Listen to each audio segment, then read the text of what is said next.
Mis on projekt Riigi Aktsiaseltsi mõistes, et me oleme jaganud oma põhiprotsessi tegelikult pikalt ära, et on põhiprotsess on loomulikult see, mis raha sisse toob, ehk et mingite meie jaoks siis asjade valmis ehitamine ja selle üürimine pika perioodi jooksul, see on meie põhiprotsess.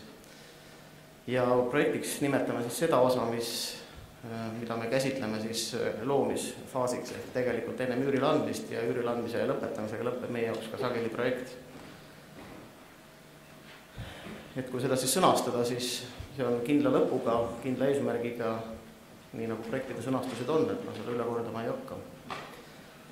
Ka järgmist slaidi ma arvan, et paljud on siin võib-olla näinud, et me oleme seda kasutanud korduvalt, kui me oleme pidanud rääkima projektide juhtimisest, aga see räägib siis projekti juhtimise otsustusprotsessidest, et millal missuguseid otsuseid tehakse. Ja räägin siis võib-olla täpsemalt ka, mis asi see PNK siin on, mis siin failis tuleb. Et nagu ikka kõik algab lähteülesandest, tuleb alati korda eelarved, ajakavad. Me oleme jaganud erinevad protsessid eeltööks, realisatsiooniks ja siis kasutusse võtmine, mis on eraldiseisev protsess. Ja siin märgidega on siis näha, et milliste osakondade vahel on siis põhirõhk mingisuguses faasis nagu langenud. Et kui arengus on siis kuni realisatsioonini on põhirõhk, siis järgmine on ehitusjuhtimisosakond ja siis lõpeb ta tegelikult haldusdivisjoniga. Need piirid on küll üsna hähmased, selle tõttu see on lihtsalt selles mõttes, et kes konkreetses protsessi faasis kannab suuremat nagu ressurssi. Põhimõte on ikkagi see, et tervet seda projekti otsast kuni lõpuni vastutab üks vastutav projektijuht, kes on siis tavaliselt arendusosakonnast ja temale siis maatrikstruktuuri põhimõtteid jälgides allutatakse siis teiste osakondade inimesed ja ressursid. Seda projekti, seda faasi on hea vaadata, kui me räägime ühest projektist. Riigi Aktsiaselts ei tegele ühe projektiga, meil on tegelikult väga-väga palju projekte. Meil hinnanguliselt on pidevalt üle 50 erineva projekti. On nad siis väiksemat sorti remonttööd, on nad suuremat sorti planeeringut, ehitustööd erinevates faasides. Ja see tähendab ka seda, et erinevad inimesed erinevate ressurssidena osalevad ju mitmes projektis samaaegselt. Et see tegelikult ongi selle Riigi Aktsiaseltsi projektide juhtimise nagu keerukas, et projekte on väga palju, põhiliselt meie ressurss, mida me projektide peale kulutame, on ju inimeste või kompetentide tööaeg. Ja kui need projekte on nii palju, kuidas siis neid mahutada sinna ajahorisontidesse selliselt, et põhiliselt kompetentsid oleksid kogu aeg sellel vajalikul hetkel kaetud. See on selline suurem väljakutse, me oleme nii nagu suurtes organisatsioonideks tavaks, võib-olla väiksemates mitte, meil on terve hulk igasuguseid protseduure. Ütleme nii, kolleegid ütlevad, et bürokraatiat on meeletult. Meil on normdokumente, üksnes on üle 150 ja kus on siis üritatud lahti kirjeldada, kuidas mingeid asju tehakse, samamoodi ka siis meie projektide juhtimise korral. Projektide juhtimine kahtlemata oli meil veel keerulisem, aga me oleme üritanud seda siis lihtsustada ja täna ma arvasin, et ma tooks välja olulisemad aspektid, kus me näeme, et on olnud selliseid tagasilööke. Kõigepealt siis ajakava. Et ajakava on hästi oluline projekti juhtimise viis ja meede ja selliste multiprojektide keskkonnas on meie jaoks väga oluline puhvrite jälgimine. See foor on siia toodud sellepärast, et nii me oleme ise ka nimetanud, et igal projektil peab olema oma ajaline puhver, tegelikult võib-olla ka eelarves ja põhimõtted on sellised, et kuni on 1/3 puhvrist veel ainult kasutatud või ütleme 2/3 on kasutamata, see nii kaua on ta veel rohelises, ehk tegelikult ei pea sekkuma. Kui on 2/3 puhvrist kulunud, siis on tegelikult projekt juba kollane või isegi punane, et kui on jäänud 1/3 puhvrit, siis tegelikult on projekt punases ja projekti meeskonnal tuleb siis projekti nõukogule siis väga selgelt välja pakkuda tegevuskavad ja siis ühiselt leida see viis, kuidas projekt viia uuesti ajakavasse. Saman eelarvega. Ja selline jälgimine toimub tegelikult kord 2 nädala tagant projekti nõukogus. Projekti nõukogu selgitan siis kohe lahti, on siis tegelikult ressursijuhtide kogu, kuhu kuuluvad siis kõik osakonna juhatajad ja juhatuse liikmed, et otsused saaksid vastu võetud ja seal toimub siis kõige jälgimine, et kui on probleemid ajakavadega, kui on probleemid eelarvetega, kui probleemid on tehnilise lahendustega, siis tegelikult projekti nõukogus on see võimalik saada infona kätte ja on võimalik sealt kaudu leida siis ka lahendusi, et projektid uuesti vastavusse viia. Samuti lahendab projektide nõukogu siis ka me nimetame neid ressursikonfliktideks või rollikonfliktideks, et kui projekti meeskonna liikmed, kuna nad maatriksstruktuuri jälgi alluvad ju tegelikult kahes suunas, et projekti kontekstis alluvad nad vastutavale projektijuhile, ettevõtte üldises struktuuris alluvad nad oma osakonna juhatajale, et kui tekivad siis projekti juhtimisel konfliktid, siis projekti nõukogu on see koht, kus neid rollikonflikte nagu lahendatakse. Või kui ressurssi on puudus, siis tuleb otsustada, et kas seda ressurssi ostetakse väljaspoolt ettevõtet või palgatakse täiendavad inimesed, mis iganes ta siis saab. Eelarve on meil tegelikult meede ettevõtte sisemiste volituste andmiseks. Kui projekti eelarve on kinnitatud, siis projekti meeskonnal on selle eelarve mahus, mis on projekti nõukogus kinnitatud, volitus teha otsuseid. Ehk tegelikult peaks olema võimalik väga efektiivselt selles raamides nagu toimida. Samamoodi käib eelarve jälgimine, et eelarve ületamine ei ole lubatud. Eesmärk ülesanne tuleb loomulikult sõnastada, ei ole küsimustki. Oluline teema on riskidest, millest ma võib-olla tagantpool räägin natukene rohkem. Aga oluliseks pean seda, et me oleme kokku leppinud, iga projekt algab alguskoosolekuga, kus siis kokku lepitud projekti meeskonna liikmed saavad kord kokku ja räägivad selle projekti väga detailselt läbi, kes mida projektis tegema hakkab, millised on eesmärgid, ajakavad ja lepitakse kokku ka siis töökorralduslikult, kui sagedasti kokku saadakse, millisel moel infot vahetatakse. Ressursikonfliktidest juba rääkisin, et neid tuleb lahendada operatiivselt, et vastavalt siis ettevõtte struktuurile. Oluline on infovahetus ja dokumenteerimine. Ühe projekti puhul juba jätta kõik pähe meelde, ei ole probleemi. Kui projekti on 50, 100, siis kõik pähe ei jää. Ja mina räägin alati infovahetuse ja dokumenteerituse osas, et alati tuleb arvestada sellega, et mõnel projektijuhil võib tulla kuskilt parem pakkumine ja kui ta lahkub ettevõttest, siis tegelikult tema tööd peab saama jätkata ilma probleemideta, ilma teda tagasi kutsumata, ehk et see informatsioon peab olema nii täiuslikult olemas. Ja briefingud töönõupidamised, seda ei tohi kunagi alahinnata. Meie kogemus ütleb seda, et seda on alahinnatud meeskonnatöös ja peamised projekti elluviimise konfliktid tulevadki meeskonna liikmete vahel sellest, et üks arvas, et teine teadis, teine arvas, et ta teadis ise ja tegelikult tehakse siis üksteisest mööda käivad otsuseid ja sealt tulevad tülid. Üks väga oluline aspekt meie ettevõttes on lõppraport, me nimetame siis, see on see koht, kus projekt lõpeb.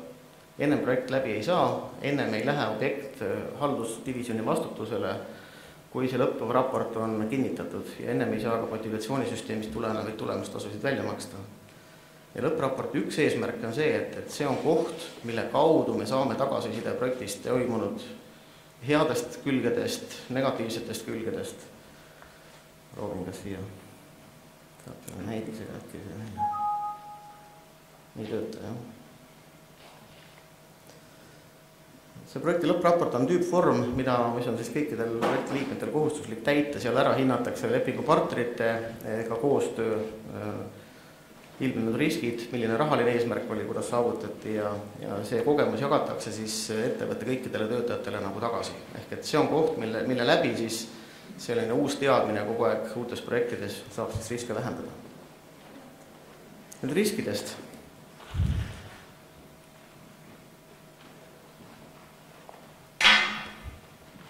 Mis asi on klots? Klots on hästi riigi kinnisvara aktsiaseltsi spetsiifiline termin. See ongi meie riskide juhtimise süsteem. Nimi tuleb ta sellest siis, et on kiire, lihtne, operatiivne ja tõhus süsteem. Nime sai lihtsalt lühendatud sellepärast teha, et kui ettevõttes töötajad räägivad, seda hästi meelde ja kõik teavad, millest räägitakse. See on tegelikult keerukas mehhanism ja me ise oleme väga paljude projektide puhul alles õppimisfaasis, enamus projektijuhid tunnetavad, et tegemist võiks olla abimehega, aga selle elluviimine on üsna õppimist vajav, harjumist vajav. Et ta on eelkõige tegelikult abiks siis töötajatele ja ülevaade juhtkonnale. Meil on olemas loodud ka siis niinimetatud e-klotsi keskkond, kus siis tegelikult iga projekti riskid põhimõtteliselt peaks olema siis saadaval ja nähtavad. Mida ta endast kujutab? Et nagu igal pool, iga projekti puhul tuleb siis igas faasis, mida ma ennem rääkisin, on lähteülesanne, eeltöö, realisatsioon ja haldamine. Iga faasi eel tuleb riskid hinnata või üle vaadata. Kõige raskem on alati riski ära tunda, neid sõnastada. Pärast näitan ka ühte skeemi, niinimetatud riskide universum. Riskid tuleb ära hinnata. See tähendab seda, milline on riski mõju, et kui ta suurt rahalist mõju, siis riski realiseerumine võib kaasa tuua ja milline on siis selle riski ilmnemise tõenäosus. Ja nende kahe korrutisena siis saadakse mingi konstant, mille järgi siis hinnatakse, kas projekt on kriitiline, riskantne, vähem tõeluline või kui raske riskiga tegemist on. Selle tõttu tuleb siis seda analüüsida. Loomulikult tuleb välja mõelda maandamistegevused, milleks võivad olla siis erinevad meetmed nagu vältimine, siirdamine, ignoreerimine, et mõned riskid on nii väiksed, et neid pole mõtet tegeleda nendega või nende riskidega tegelemine ebamõistlikult kallis. Osad riskid on see, et nad on küll olulised, aga nende tõenäosus on väike, et need tuleb võtta jälgimisele. Tuleb alati, mis on riskide puhul, mida sageli ära unustatakse, on see, et iga riski puhul peab olema konkreetne vastutaja projekti meeskonnas. Ehk tegelikult see inimene peab siis jälgima kogu aeg, pidevalt monitoorima, mis nende riskidega on, kas teist on midagi tulemas või ei ole midagi tulemas, kas nad on maandatud, kas tegevused on kaetud. Ja teatud regulaarsusega tuleb neid siis projekti käigus üle vaadata. See on riskide universum, nagu me ise nimetame, see on lihtsalt üks selline süstematiseeritud koondpilt sellest, et mis tüüpi riske tuleks nagu hinnata. See on siis meie enda ettevõtte jaoks välja töötatud. Ta ei ole midagi unikaalset, ta on lihtsalt tegelikult selline kohandus sellisest üldisemast teooriast, aga siin on siis välja toodud riskid, mida siis projekti meeskond peab nagu üle käima, ära hindama ja maandamistegevused juurde mõtlema. Ja nüüd väga konkreetse projekti juurde, et tegelikult me rääkisime, et meil on multiprojektid, siis tegelikult CO2 on multiprojektidega hulgas. Ehk tegelikult, ma ei hakka selle teksti üle lugema, aga alguse on ta saanud siis põhimõtteliselt Kyoto protokollist kunagi jaapanlastelt. Selle kaardi peal on näha rohelisega need riigid, kes on ühinenud sellega ja hallid on siis, kes ei ole ühinenud. Suurim emissiooniga riik, USA ei ole sellega liitunud, aga sellest ei ole ka tähtis. Nüüd see projekt, millest mina räägin, mida Riigi Kinnisvara Aktsiaselts kureerib või juhib, puudutab siis avaliku sektori hoonete energiatõhusamaks muutmist.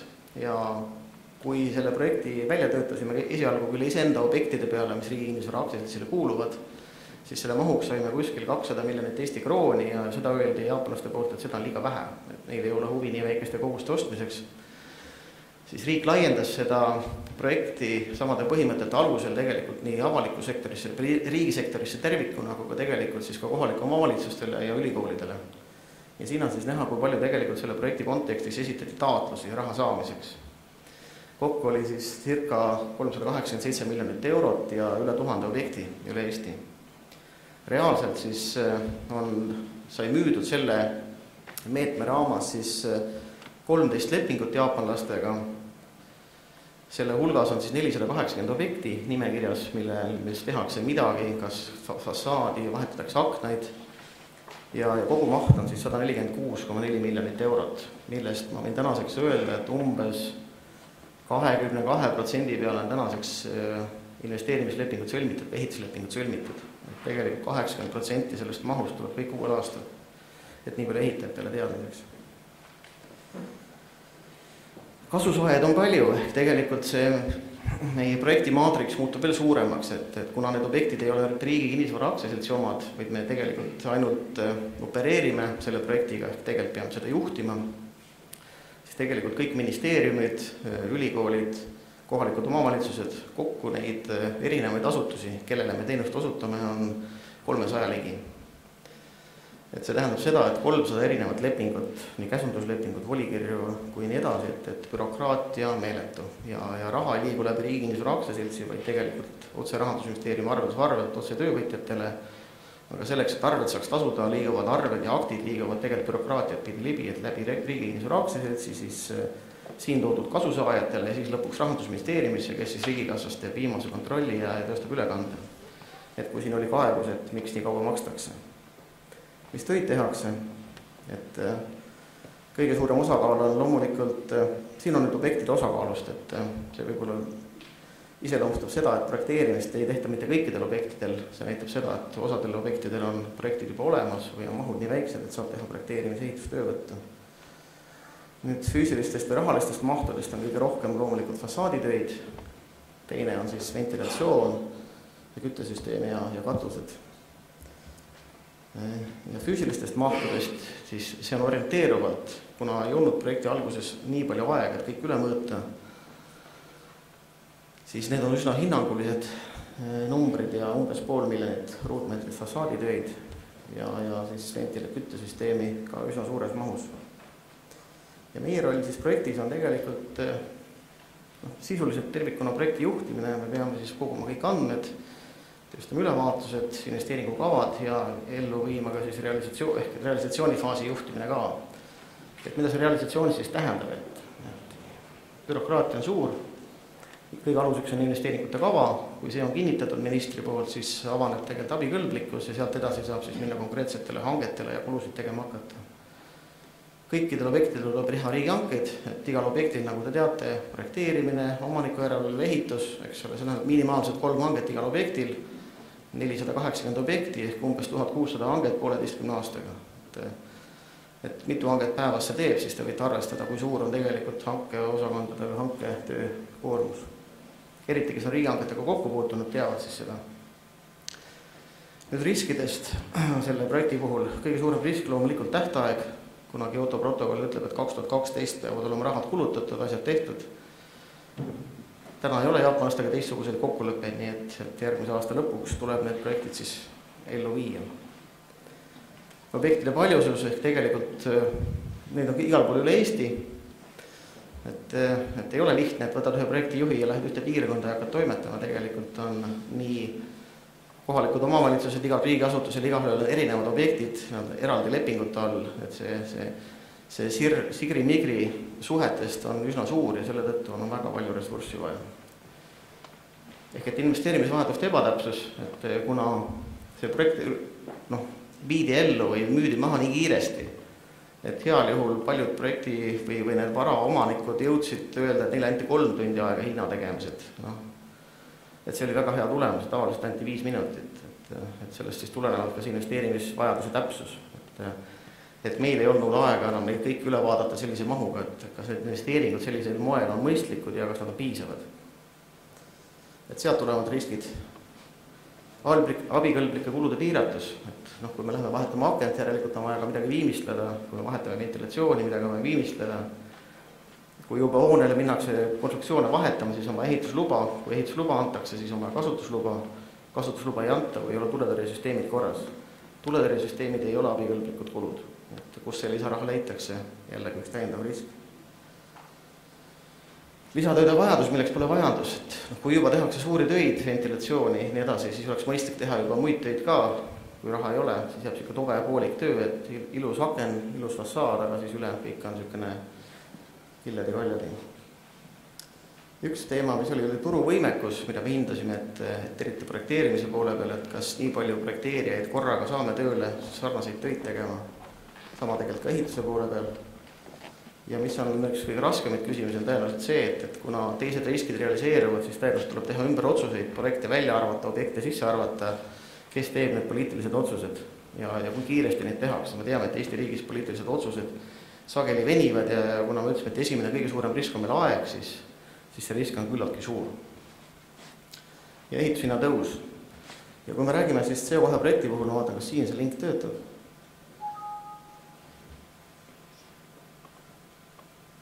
Ma tahtsin siin tegelikult näidata, milline näeb see riskide hindamise tabel välja. Tegelikult CO2 projekti puhul on kõik riskid hinnatud, nii riigi kinnisvara aktsiasid, siis tulenevad riskid, kui ka väljastpoolt meid mõjutavad riskid. On ära määratud selle mõju, rahaliselt hinnatud, ära määratud vastutajad ja tegelikult tegevuskava paika pandud. Väga paljud tegevused või riskid on ka maandatud. Aga minnes siis edasi, et projekti juhtimine ise tegelikult on nii, nagu ma nimetasin, maatriksid struktuuri põhiselt. Et tegelikult see projekt on kõikide osakondade ülene, et kõikidest riigi kinnisvara aktsiaseltsi osakondadest on selles projektis inimesi. On arendusosakond, on ehitusjuhtimise osakond, on haldusosakond, on õigushanke osakond ja tegelikult ka finantsosakonnast, et tegelikult kõik on siia projekti haaratud. On inimesi, kes tegelevad ainult selles projektis, kuna maht on nii suur, aga on inimesi, kes tegelevad siis nii siin projektis, kui tegelikult tegelevad veel ka teistes projektides, ehk et seesama risti-rästi suhete toimimine. Ja kokku lepitud on siis see, et kuna projekt on nii suur, siis selle projekti baasil on kokku lepitud ka juhtrühm, mis siis tegelikult ettevõtte mõistes kannab ka siis nimetada seda projekti nõukogu rolli, kus siis toimub ressursikonfliktide klaarimine ja projekti tegelikult jälgimine ja korrigeerimine kui vaja.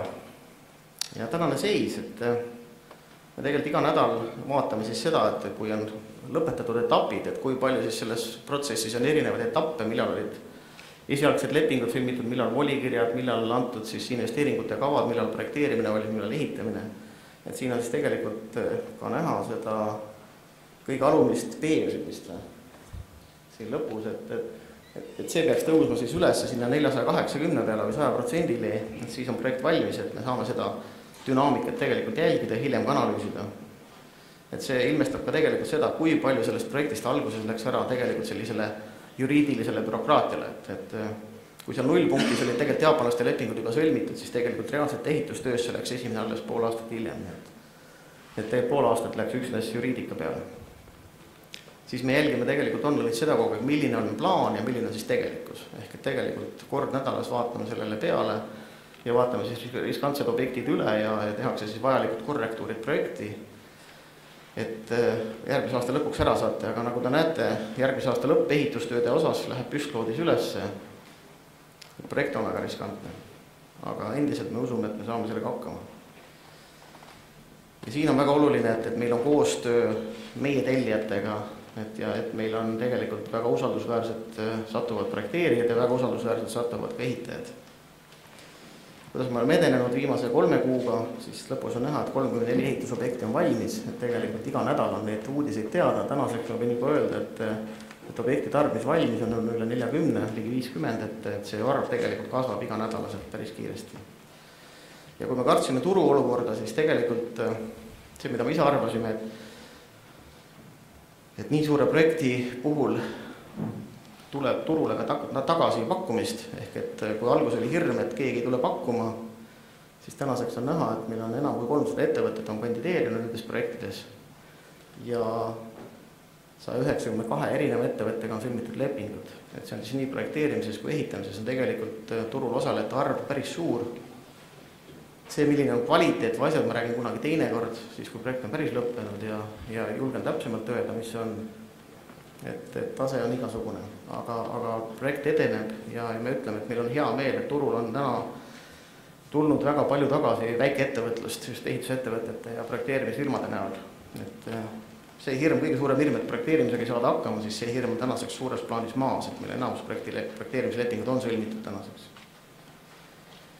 Ja seda projekti on võimalik jälgida internetis, meie kodulehel tegelikult on võimalik siis interaktiivsel kaardil klikkida, filtreerida, kas tunnuste järgi, mis töid tehakse, fassaaditöid, ventilatsioonitöid, on nad haiglad, on nad büroohooned. Selliste valikute alusel on võimalik saada ja siit on võimalik näha, mis seisus see objekt on, sealt on võimalik samamoodi näha kõiki hankeid, mis meil sellega üleval on, mis on tulevikus plaanis ja mis hetkel on juba käimas. Et tegelikult ma soovitan, kes on huvitatud selles projektis osalemast, kasutage meie kodulehel siis seda CO2 projekti saiti. Tulevikus lähevad kõik meie hanked tõenäoliselt samamoodi üles.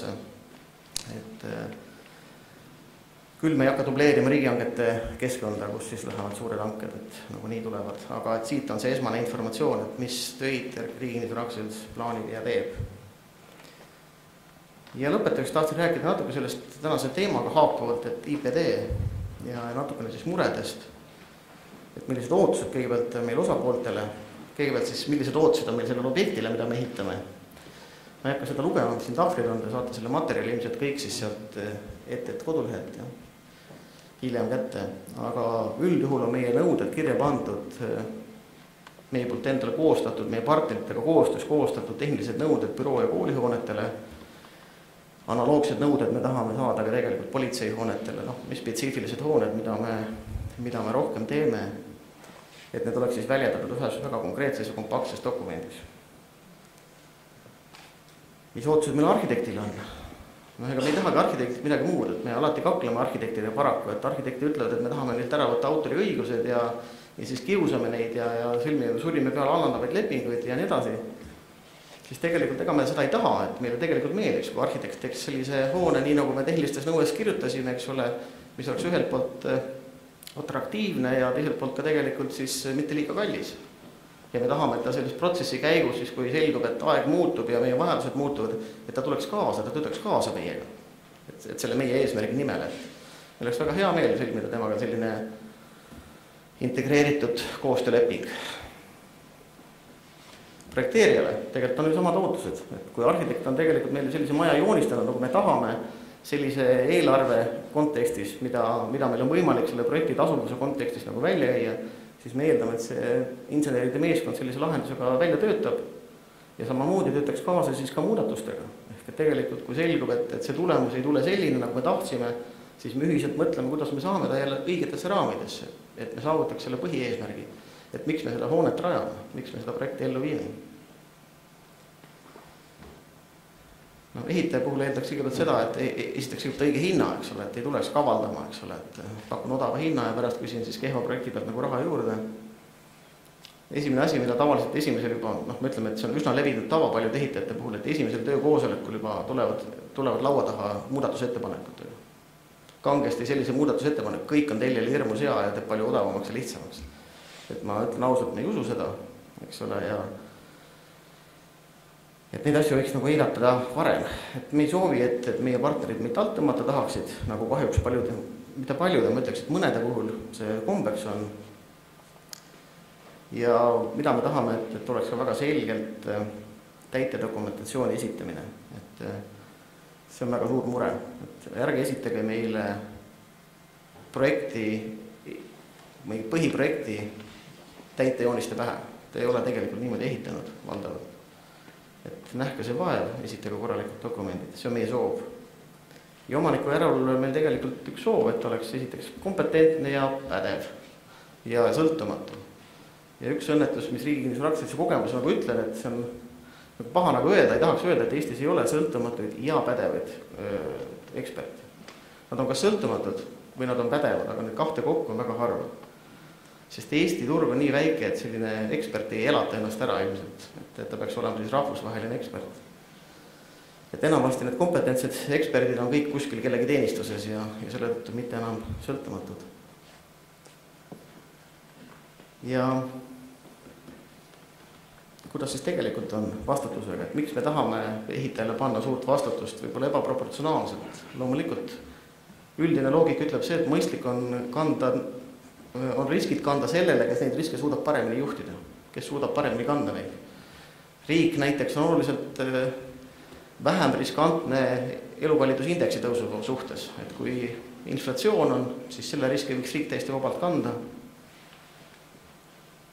Kui on projekteerimise kvaliteet kõrge, ehk et tegelikult tellija võib projekti usaldada, siis tellija võiks täiesti vabalt võtta projektist tulenevad riskid, kõik enda kanda, sealhulgas mahtudega seotud riskid. Meil ei oleks midagi selle vastu, meil oleks väga hea meel. Aga tegelik elu on paraku teistmoodi, et projektide kvaliteet on küsitav. Ehitajate suhtumine pakkumisfaasis on kahjuks on nii, et on turul sellised pakkujad, kes ei tule ausate mõtetega. Ja arhitektide puhul on see probleem, et nende ego on kahjuks meie hinnangul on sageli suurem kui see tellija võimekus seda ego siis nagu ellu viia. Et me kindlasti ei ehita arhitektidele, vaid me tahame, et arhitektid aitaksid neid. Et meie hinnangul võiks arhitektidele lisaks sellele kunstilisele tarkusele, mida neil kindlasti on, selles me ei kahtle, aga et oleks vaja tugevdada ka seda majanduslikku ja keskkonna aspektide poolt. Ja kuna need probleemid täna õhus on, ehk tegelikult kogu regulatsioon ja riskide maandumine käib ikkagi sedamoodi, et vaadatakse kõige hullemad võimalikud turu nüansid, ehk et kui on senikaua, kuni turul on petturitest ehitajaid, senikaua on ehituslepingud karmimad, senikaua, kuni on õnnestub riigihangetele võita mitte kõige parematel projekteerijatel, senikaua on ka projekteerimislepingud karmimad, nii et sealt tulenevad siis ka Riigikinnisvara Aktsiaseltsi käitumine. Aga loomulikult, mis meil oleks selle vastu, kui oleks selline lõimitud projektide elluviimine, saaks jagada siis seda kasu ja väärtust aga nagu ma ütlesin juba sissejuhatuseks, kahjuks nii riigihangete süsteem ei võimalda või ei ole mina nii piisavalt pädev, et sellest veel aru saada. Aga rohkem ma ei tahtnudki täna rääkida, et ma loodan, et sain piisava ülevaate Riigi Kinnisvara Aktsiaseltsi projekti juhtimisest. Ma palun nüüd, et küsimused saalist tuleks mikrofoni, sest et sünkroontõlge vajab ka küsimuse kuulmist. Jah, Mait Schmidt. Selline küsimus CO2 projekti raames, et need 480 hoonet ei olnud juttu, kas tulevikus hakatakse ka mõõtma seda energia kokkuhoidu? Jah, hakatakse mõõtma. See on jaapanlastega sõlmitud lepingu oluline osa, et tegelikult 3 aasta jooksul me peame andmeid andma siis võrreldes sellega, mis andmed on juba projekti sisenemisel mindud. Et tegelikult mõõdetakse, jälgitakse ja me anname aruandlust ka. See on samuti RKS ülesanne. Nii, kas on veel keegi, kes mikrofoni soovib? Markus Tarmet, Majandusministeerium. 2 küsimust. Esimene, et sa ütlesid küll, et sa ei taha veel anda hinnangut, aga umbes 50% projekteerimishangetest on tehtud tänaseks, ma sain aru. Et kuidas siiski nagu esmapilgul tundub, et kas projekteerijaid jagus ja kas nad enam-vähem said oma tööga hakkama? Esimene küsimus oli, et kas jagus, jah. Projekteerijaid jagus. Kas nad hakkama said, siis ma ei tahtnud selle pärast tänasi midagi öelda, sest meie inimeste poolt esimesed antud hinnangud võivad olla liiga emotsionaalsed ja läbi analüüsimata. Ja teine küsimus, et kui nüüd 2012 aasta lõpuks peaks olema tööd tehtud ja raha kulutatud, et kas RKS on teinud mingit prognoosi, et mis siis võiks juhtuda peale selle 2012 aasta lõppu Eesti ehitusturul, kui suur jõnks ilmselt allapoole võiks olla ja mis endaga kaasa toob?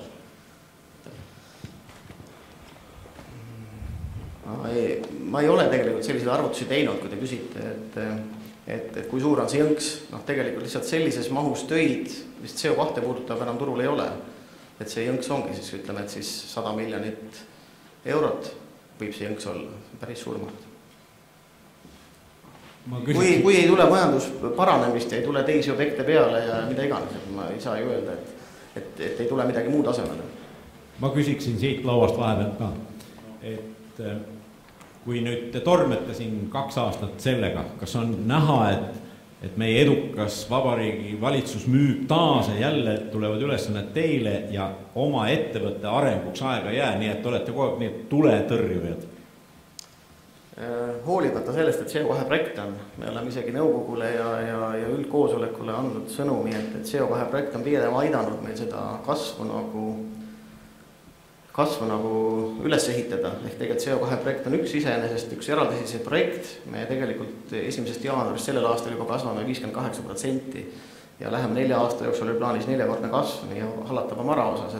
Et ma seda probleemi pigem ei näe, et pigem ma näeks, et CO2 projekt on meil toetanud seda ees olevat arengut kasvu, mis puudutab seda, et IPD-ni jõuda. IPD-ni, ma arvan, et me jõuaksime IPD-ni ennem, kui riigihangete seadus vastavad kohandused teeks ja aru saaks, et riigihangete seadus on mõeldud asjade ostmiseks, mitte millegi rajamiseks või mingi tuleviku lubaduste hindamiseks. Et see ei sõltu isegi meie arengust. Aga CO2 projekte, kui te küsite, kas veel müüakse, siis ei ole täna rahvusvahelist uut kokkulepet CO2 kaubanduseks. Ehk tegelikult Kyotole lepingule loodeti, et Kopenhaagenis sõlmitakse uus leping.